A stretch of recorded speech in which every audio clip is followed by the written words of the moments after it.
ಕೆರೆಗೆ ನಗರದ ಚರಂಡಿಗಳ ನೀರು ಬಂದು ಡೈರೆಕ್ಟ್ ಆಗಿ ಸೇರ್ತಾ ಇದೆ. ಪರಿಣಾಮ ಗಬ್ಬು ನಾರ್ತಾ ಇದೆ. 20 ಎಕರೆ ವಿಸ್ತೀರ್ಣದಲ್ಲಿರುವಂತ ಕೆರೆ ಇದು. ಮೈಸೂರಿನ ತಿಪ್ಪಯ್ಯನ ಕೆರೆಯ ಕಥೆ.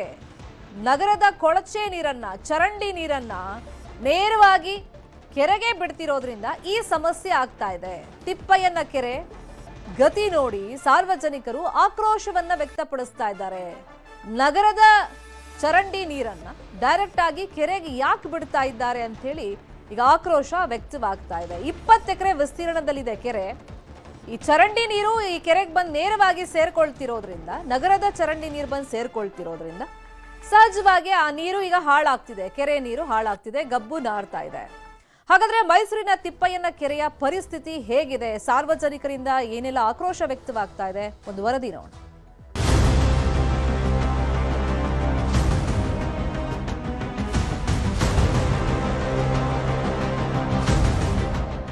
ಕೆರೆ ಸಮಸ್ಯೆ, ನೀರು, ಸ್ಯಾನಿಟರಿ ಲೈನ್ ಎಲ್ಲ ಕೆರೆಗೆ ಹೋಗ್ತಾ ಇದೆ.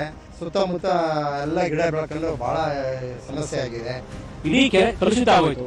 ಈಗ ಅಲ್ಲಿ ಕತ್ತೆ ಕಿವಿಯಿಂದ ಒಂದು ಕಳೆ ಬೆಳ್ಕೊಂಡಿದೆ. ಇಡೀ ಕೆರೆ ನೀವು ಎಲ್ಲೂ ಒಂದು ಸಣ್ಣ ಕುರುಹು ಸಿಗಲ್ಲ. ನಾವು ಯೋಗ ಮಾಡ್ತಾ ಇದ್ವಿ, ವಾಕಿಂಗ್ ಮಾಡ್ತಾ ಇದ್ವಿ, ಜನಸಂದಣಿ ಇತ್ತು, ಹಕ್ಕಿಗಳು ಬರ್ತಿತ್ತು, ಕೊಕ್ರೆಗಳೆಲ್ಲ ಬಂದು ತರತರವರಿ ಹಕ್ಕಿಗಳು ತುಂಬಾ ಚೆನ್ನಾಗಿತ್ತು ನೋಡ್ಲಿಕ್ಕೆ. ಮುಖ್ಯಮಂತ್ರಿಗಳಾದಂತ ಸಿದ್ದರಾಮಯ್ಯ ಅವರಿದ್ದಾರೆ, ಜಿ.ಟಿ. ದೇವೇಗೌಡರಿದ್ದಾರೆ. ಇಬ್ಬರು ಗಮನ ಕೂಡ ಈ ಎಲ್ಲಾ ವಿಚಾರಗಳನ್ನ ತಂದ್ರು ಕೂಡ ಇದುವರೆಗೂ ಯಾರು ಕೂಡ ಗಮನ ತಗೊಳ್ಳಿಲ್ಲ. ಒಂದೆಡೆ ವರುಣಾ ಕ್ಷೇತ್ರ, ಇನ್ನೊಂದೆಡೆ ಚಾಮುಂಡೇಶ್ವರಿ ಕ್ಷೇತ್ರ. ರಾಜ್ಯದ ಇಬ್ಬರು ಪ್ರಭಾವಿ ನಾಯಕರಾದ ಸಿಎಂ ಸಿದ್ದರಾಮಯ್ಯ ಹಾಗೂ ಜಿ.ಟಿ. ದೇವೇಗೌಡರ ಕಾರ್ಯಕ್ಷೇತ್ರದ ಮಧ್ಯೆ ಇರುವ ಕೆರೆಯೇ ಈ ತಿಪ್ಪಯ್ಯನ ಕೆರೆ. ಮೈಸೂರಿನ ಸರ್ದಾರ್ ವಲ್ಲಭಭಾಯ್ ಪಟೇಲ್ ನಗರ ಹಾಗೂ ಐಪಿಎಸ್ ನಗರದ ನಡುವೆ ಕಂಗೊಳಿಸಬೇಕಿದ್ದ ಈ ಕೆರೆ ಇಂದು ಹೂಳು ಮತ್ತು ಕಸ ಕಡ್ಡಿಗಳಿಂದ ತುಂಬಿ ಹೋಗಿದೆ.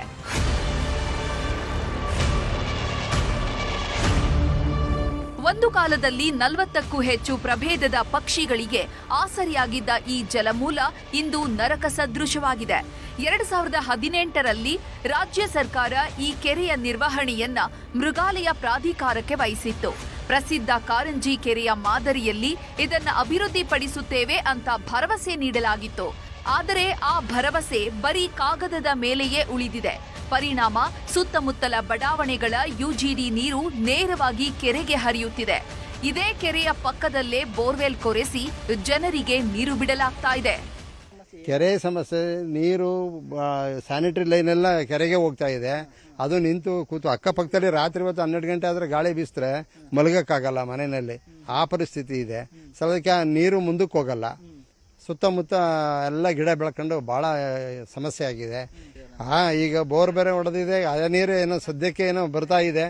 ಅದು ಏನಾಗುತ್ತೋ ನೋಡ್ಬೇಕಿನ್ನು. ಇದು ಮುಂಚೆ 40 ತರದ ಅಕ್ಕಿ ಪಕ್ಷಿಗಳು ಕೆರೆಯಲ್ಲಿ ಜೀವನ ಮಾಡ್ತಾ ಇದ್ದವು. ಆದರೆ ಈ ಬಡಾವಣೆ ರಚನೆ ಆದ ನಂತರ ಈ ಯುಜಿಡಿ ನೀರೆಲ್ಲ ಈ ಕೆರೆಗೆ ಹೋಗಿ ಕಲೆಕ್ಟ್ ಆಗ್ತಾ ಇದೆ. ಪರಿಣಾಮ ಏನಾಯ್ತು, ಇಡೀ ಕೆರೆ ಕಲುಷಿತ ಆಗೋಯ್ತು. ಈಗ ಅಲ್ಲಿ ಕತ್ತೆ ಕಿವಿಯಿಂದ ಒಂದು ಕಳೆ ಬೆಳ್ಕೊಂಡಿದೆ. ಇಡೀ ಕೆರೆ ನೀವು ಎಲ್ಲೂ ಒಂದು ಸಣ್ಣ ಕುರುಹು ಸಿಗಲ್ಲ. ಕೆರೆ ಇದೇನ ಕಾರಣಕ್ಕೆ ಒಂದು ಸಣ್ಣ ಕುರುಹು ಸಿಗಲ್ಲ. ಈ ಕುರಿತಂತೆ ನಾವು ನಮ್ಮ ಬಡಾವಣೆ 2 ಕ್ಷೇತ್ರಕ್ಕೆ ಹಂಚಿಕೆ ಆಗಿದೆ. ಒಂದು ಚಾಮುಂಡೇಶ್ವರಿ ಕ್ಷೇತ್ರ, ಇನ್ನೊಂದು ವರುಣಾ ಕ್ಷೇತ್ರ. ಈಗ ವರುಣಾ ಕ್ಷೇತ್ರದ ಹಾಲಿ ಶಾಸಕರು ಮುಖ್ಯಮಂತ್ರಿಗಳಾದಂಥ ಸಿದ್ದರಾಮಯ್ಯನವರಿದ್ದಾರೆ. ಪಕ್ಕದಲ್ಲಿ ಅಂದ್ರೆ 10 ಹೆಜ್ಜೆ ಆಚೆಯಲ್ಲಿ ಜಿ.ಟಿ. ದೇವೇಗೌಡರಿದ್ದಾರೆ. ಇಬ್ಬರು ಗಮನ ಕೂಡ ಈ ಎಲ್ಲಾ ವಿಚಾರಗಳನ್ನ ತಂದ್ರು ಕೂಡ ಇದುವರೆಗೂ ಯಾರು ಕೂಡ ಗಮನ ತಗೊಳ್ಳಿಲ್ಲ. ನಾವು ಯೋಗ ಮಾಡ್ತಾ ಇದ್ವಿ, ವಾಕಿಂಗ್ ಮಾಡ್ತಾ ಇದ್ವಿ, ಜನಸಂದಣಿ ಇತ್ತು. ಮತ್ತೆ ಇಲ್ಲೊಂದು ಫುಲ್ಲು ಗುಡಿಸ್ಲು ಹಟ್ ತರ ಮಾಡಿದ್ರು. ಜನಗಳೆಲ್ಲ ಕೂತ್ಕೊಂಡು ಎಂಟರ್ಟೈನ್ಮೆಂಟ್ ಮಾಡ್ಕೊಳ್ಳೋರು, ಪ್ರೋಗ್ರಾಮ್ಸ್ ಆಗಿರೋದು, ಹಕ್ಕಿಗಳು ಬರ್ತಿತ್ತು, ಕೊಕ್ರೆಗಳೆಲ್ಲ ಬಂದು ತರತರವರಿ ಹಕ್ಕಿಗಳು ತುಂಬಾ ಚೆನ್ನಾಗಿತ್ತು ನೋಡ್ಲಿಕ್ಕೆ.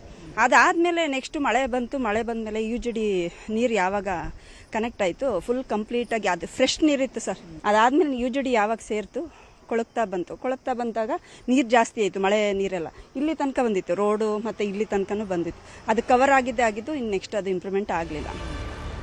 ಗಬ್ಬು ನಾರುತ್ತಿರುವ ಕೆರೆಯ ಪಕ್ಕದಲ್ಲೇ ಬೋರ್ವೆಲ್ ಹಾಕಿ ಕುಡಿಯುವ ನೀರು ಸರಬರಾಜು ಮಾಡ್ತಾ ಇರುವುದು ಜನರ ಆರೋಗ್ಯದ ಮೇಲೆ ಚೆಲ್ಲಾಟವಾಡಿದಂತಿದೆ. ಸಾಂಕ್ರಾಮಿಕ ರೋಗಗಳ ಭೀತಿಯಲ್ಲಿ ಇಲ್ಲಿನ ನಿವಾಸಿಗಳು ಬದುಕುತ್ತಿದ್ದಾರೆ. ಅಭಿವೃದ್ಧಿಯ ಮಾತುಗಳನ್ನಾಡುವ ಜನಪ್ರತಿನಿಧಿಗಳಿಗೆ ಈ ಕೆರೆ ಮಾತ್ರ ಕಾಣಿಸುತ್ತಿಲ್ಲವೇ ಅನ್ನುವಂಥದ್ದು ಸಾರ್ವಜನಿಕರ ಪ್ರಶ್ನೆಯಾಗಿದೆ. ಕ್ಯಾಮರಾ ಪರ್ಸನ್ ರಾಹುಲ್ ಜೊತೆ ಆನಂದ್ KS, ನ್ಯೂಸ್ 18 ಮೈಸೂರು. ಈ ಬಗ್ಗೆ ಇನ್ನಷ್ಟು ಡೀಟೇಲ್ ಆಗಿ ಇನ್ಫಾರ್ಮೇಶನ್ ಕೊಡ್ತಾ ಹೋಗೋದಕ್ಕೆ ನೇರ ಸಂಪರ್ಕದಲ್ಲಿ ಕನೆಕ್ಟ್ ಆಗಿದ್ದಾರೆ ನಮ್ಮ ರಿಪೋರ್ಟರ್ ಆನಂದ್. ಈಗ ಯಾವಾಗಿಂದ ಯುಜಿಡಿ ನೀರು ನೇರವಾಗಿ ತಿಪ್ಪಯ್ಯನ ಕೆರೆಗೆ ಬಿಡ್ತಿರೋದ್ರಂತೆ, ಎಷ್ಟು ಟೈಮ್ ಆಯಿತು? ಮತ್ತೆ ಈಗ 2 ಕ್ಷೇತ್ರಗಳಿಗೂ ಕೂಡ ಇದು ಅಟ್ಯಾಚ್ ಆಗಿದೆ ಈ ಕೆರೆ. ಒಂದ್ ಕಡೆ ವರುಣಾ, ಇನ್ನೊಂದ್ ಕಡೆ ಚಾಮುಂಡೇಶ್ವರಿ. ಅಂದ್ರೆ ಇದೇ ಸಮಸ್ಯೆ ಆಗಿರೋದಾ? ಶರ್ಮಿತಾ, ಏನು ಮೈಸೂರಿನ ಸರ್ದಾರ್ ವಲ್ಲಭಾಯ್ ಪಟೇಲ್ ನಗರ ಹಾಗೂ IPS ನಗರ ಏನಿದೆ, ಇದು ಎರಡಕ್ಕೂ ಮಧ್ಯೆ ಇರುವಂತದ್ದೇ ಈ ತಿಪ್ಪಯ್ಯನ ಕೆರೆ. ಸುಮಾರು 20 ಎಕರೆ ಆಸುಪಾಸಿನಲ್ಲಿ ಈ ಕೆರೆ ಇರುವಂತದ್ದು. ಇನ್ನು 20 ಎಕರೆನ ಗಂಗೂಬಾಯಿ ಹಾನಗಲ್ ಸಂಗೀತ ಯೂನಿವರ್ಸಿಟಿಗೆ ಈಗಾಗಲೇ ಸರ್ಕಾರ ಮಂಜೂರು ಮಾಡಿದೆ. ಆದ್ರೆ ಸ್ಥಳೀಯ ನಿವಾಸಿಗಳಿಗೆ ಇಲ್ಲಿ ಸಮಸ್ಯೆ ಆಗ್ತಾ ಇರುವಂತದ್ದೇ ಈ ಕೆರೆ. ಯಾಕೆಂತ ಹೇಳಿದ್ರೆ ಕಳೆದ 1 ದಶಕದ ಹಿಂದೆ ನೋಡಿದ್ರೆ ಈ ಕೆರೆ ತುಂಬಾ ಸೌಂದರ್ಯವಾಗಿತ್ತು. ಅಲ್ಲದೆ ಕೆರೆ ಸುತ್ತಮುತ್ತಲೂ ಕೂಡ ಪಕ್ಷಿಗಳು ಇರ್ತಾ ಇದ್ದು, ವಾಕಿಂಗ್ ಮಾಡ್ಲಿಕ್ಕೆ, ಕೂತ್ಕೊಳ್ಳಿಕ್ಕೆ ಎಲ್ಲವೂ ಕೂಡ ಸೌಕರ್ಯ ಚೆನ್ನಾಗಿತ್ತು. ಆದ್ರೆ ಕಳೆದ 1 ದಶಕದ ನಂತರ ಇದೀಗ ಕೆರೆ ಸಂಪೂರ್ಣ ಹೂಳುಮಯ ಆಗಿರುವಂತದ್ದು, ತ್ಯಾಜ್ಯಗಳಿಂದ ತುಂಬಿ ಹೋಗಿರುವಂತದ್ದು. ಅಲ್ಲದೆ ಸುತ್ತಮುತ್ತಲು ಹೊಸ ಬಡಾವಣೆಗಳಾಗ್ತಾ ರಚನೆ ಆಗ್ತಾ ಇರುವಂತಹ ಸಂದರ್ಭದಲ್ಲಿ ಅವೈಜ್ಞಾನಿಕವಾಗಿ ಆ UGD ನೀರನ್ನು ಇದೇ ಕೆರೆಗೆ ಕನೆಕ್ಟ್ ಮಾಡಿ ಬಿಟ್ಟಿರುವಂತದ್ದು. ಸದ್ಯ ಕೆರೆ ಸಂಪೂರ್ಣ ಕಲುಷಿತ ಆಗಿದೆ. ಸಂಜೆ ಟೈಮ್ ಇರ್ಬೋದು, ಗಾಳಿ ಬೀಸಿದಂತ ಸಮಯದಲ್ಲಿ ಅಲ್ಲಿ ಸುತ್ತಮುತ್ತಲು ಇರುವಂತಹ ಮನೆಯವರಿಗೆ ಬದುಕೋದಿಕ್ಕೂ ಕೂಡ ಅಸಾಧ್ಯವಾದ ಮಟ್ಟಿಗೆ ವಾಸನೆ ಹೊಡಿತಾ ಇರುವಂತಹ ಕೆರೆ. ಈಗಾಗಲೇ ಯಾಕೆಂತ ಹೇಳಿದ್ರೆ ಒಂದು ಕಡೆ ಚಾಮುಂಡೇಶ್ವರಿ ಕ್ಷೇತ್ರಕ್ಕೆ ಅರ್ಧ ಭಾಗ ಬರುತ್ತೆ, ವರ್ಣ ಕ್ಷೇತ್ರಕ್ಕೆ ಅರ್ಧ ಭಾಗ ಬರುತ್ತೆ.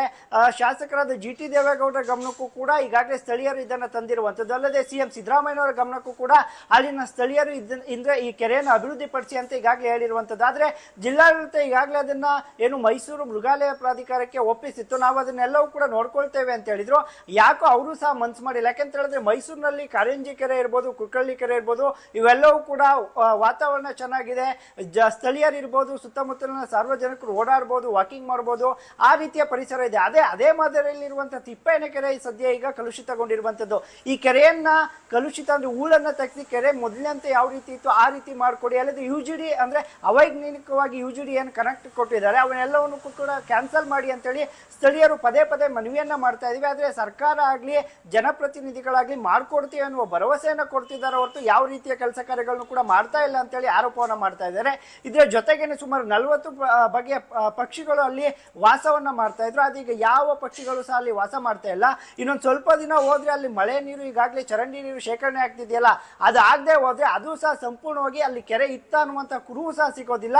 ಆ ಮಟ್ಟಿಗೆ ಆಗುತ್ತೆ. ಇನ್ನಾದ್ರೂ ನೋಡ್ತಾ ಇದೀವಿ, ಅಲ್ಲಿ ಕೆರೆ ಇದೆ ಅನ್ನೋ ತರ ಕಾಣಿಸ್ತಿಲ್ಲ. ಕಂಪ್ಲೀಟ್ ಆಗಿ ಕಸ ಕಡ್ಡಿ, ಇನ್ನೊಂದ್ ಕಡೆ ದುರ್ವಾಸನೆ ಬರ್ತಾ ಇದೆ. 20 ಎಕರೆ ವಿಸ್ತೀರ್ಣ ಸಾಮಾನ್ಯದ ಮಾತಲ್ಲ. ಕಾಲಕ್ಕೆ ಹೂಳೆತ್ತೋದು, ಆ ಕಸ ಕಡ್ಡಿಗಳನ್ನ ತೆರೆಯೋದು, ಅಂದ್ರೆ ಅಲ್ಲಿ ಮೇಂಟೆನೆನ್ಸ್ ಮಾಡ್ಬೇಕಾಗತ್ತೆ. ಈ ನಿರ್ವಹಣೆ ಯಾರ ಹೊಣೆ? ಸಣ್ಣ ನೀರಾವರಿ ಇಲಾಖೆಗೆ ಬರುತ್ತಾ ಇದು?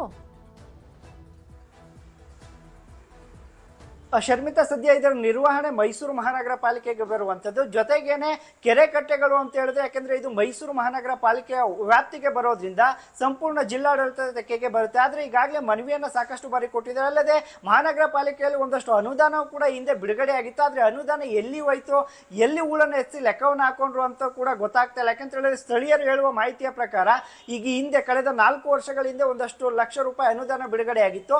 ಸ್ವಲ್ಪ ಮಟ್ಟಿನ ಹೂಳನ್ನ ಎತ್ತಿದ್ರು, ಮತ್ತೆ ಇನ್ನೊಂದಷ್ಟು ಹೂಳನ್ನು ಹಾಗೆ ಬಿಟ್ಟಿದ್ರು. ಈಗ ಅದೇ ಸಂಪೂರ್ಣವಾಗಿ ತ್ಯಾಜ್ಯಗಳಿಂದ ತುಂಬಿ ಹೋಗಿರುವಂತದ್ದು ಅಂತ ಹೇಳ್ತಾ ಇರುವಂತದ್ದು. ಸದ್ಯ ಅಂದ್ರೆ ಪಾಲಿಕೆ ಈಗಾಗಲೇ ಎಲೆಕ್ಷನ್ ನಡೆದಿಲ್ಲ, ಜನಪ್ರತಿನಿಧಿಗಳು ಯಾರೂ ಇಲ್ಲ.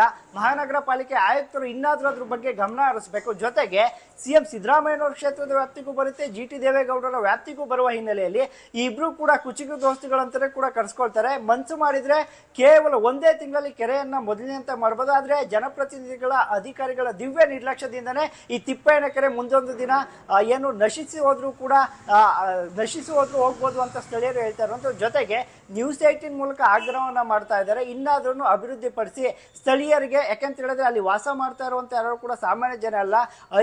ನಿವೃತ್ತ IPS ಅಧಿಕಾರಿಗಳಿರ್ಬೋದು, ಜಡ್ಜ್ಗಳಿರ್ಬೋದು, ಅಂತವ್ರೆ ಅಲ್ಲಿ IPS ನಗರದಲ್ಲಿ ವಾಸ ಮಾಡ್ತಾ ಇರುವಂತದ್ದು.